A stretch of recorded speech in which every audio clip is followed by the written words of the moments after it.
This is my diaphragm releasing in and out. And so that's the most important thing in the breathing practice. However, there are some other rules that I use I find useful. There are millions of ways to, maybe not millions, there's lots of ways to do breathwork stuff. The way I do it is the simplest, most straightforward way that I'm aware of, and which allows me to continue to do it. It's not too complicated. In through your nose, out through your mouth. Count when you breathe in, count when you breathe out. You just want to make that number the same. Doesn't matter what the number is, as long as it's the same. You want your back to be free so that it's not leaning against something. You're also not leaning forward, somewhat straight. You can sit on, I'm sitting on a stool right now. Just a little demo of my stool. I do that because it's fun. But you can sit on a mat, you can sit on a chair, as long as the chair is relatively flat. Don't have to sit on the floor. You can, though. So yeah, so in through the nose, out through the mouth. Count when you breathe in, count, breathe out.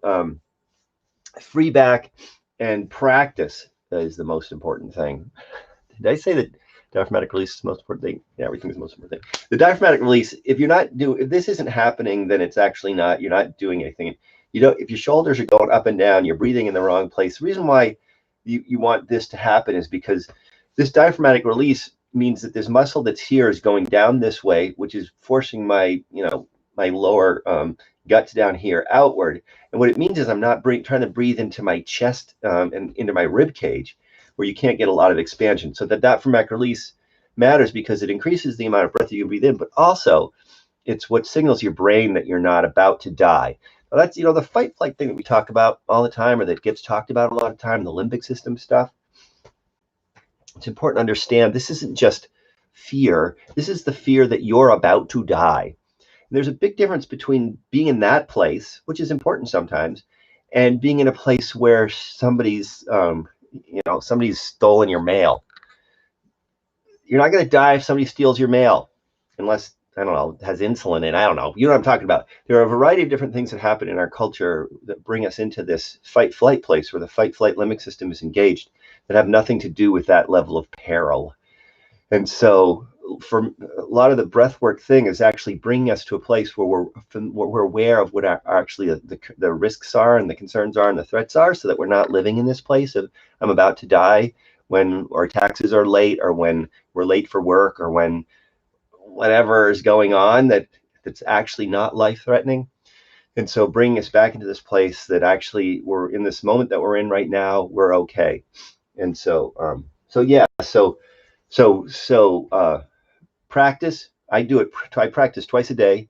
So I'll be clear about that too. Practice is not about when you do it. I do it all day long. Practice is when that's all that I'm doing. I talk about it in relation to music because something else that I do when I'm practicing a song, I'm hoping nobody's listening because I'm practicing it so that I can get comfortable in it, get good in it, get to a place where I can then perform it so people can hear it. Very, very different place. That's what I do twice a day with the breathing practice. Practice it. It's not where people are watching what I'm doing. It's not when I'm flipping out. It's not when I'm tense. It's not when I'm anxious. It's just when I'm practicing. That's all I'm doing is practicing. And so, really, really important to practice. Anybody who's ever worked with who, when I've asked, is it working? They say no. I ask them if they're practicing. They also say no. So practice, if you want it to be a useful part of your life, then practice is a requirement. And one of the things I say all the time is if you only can do it once a day, then don't do it last thing, do it first thing. Because if you link it to your sleep cycle, it's going to be a thing that's about sleeping and not about, oh crap, it's not going to be about what you want it to be about, which is the taking it up whenever you want to take it up for whatever purpose you want to take it up for. And so so back to basics Sunday. Some other basic stuff I'm thinking about this particular Sunday in this history of our world is basic things like care and concern and compassion, patience, tenderness to others. Seems like we need a lot of that. We're going to need a lot of that. I'm going to need a lot of that for the foreseeable future as we navigate a very difficult time, transitioning from where we were to where we're going, where we could be.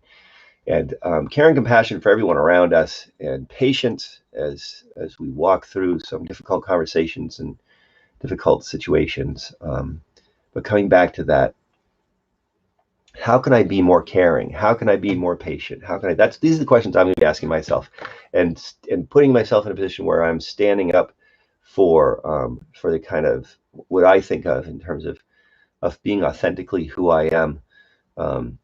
And also that idea that I've thrown out many times, having gone through, looking back at this years from now, how I want to have gone through this, and trying to take those steps in a way that are consistent with that goal on that end, so that I will have walked through this in a way that's consistent with looking back on it and going, that's how I wanted to do it. That is how I wanted to do it, and I'm glad I did it that way. That kind of thing. So hope everybody's having a great day. It's incredibly warm here considering the time of year in the Northeastern United States, but we'll take it for now. And I will be talking to you guys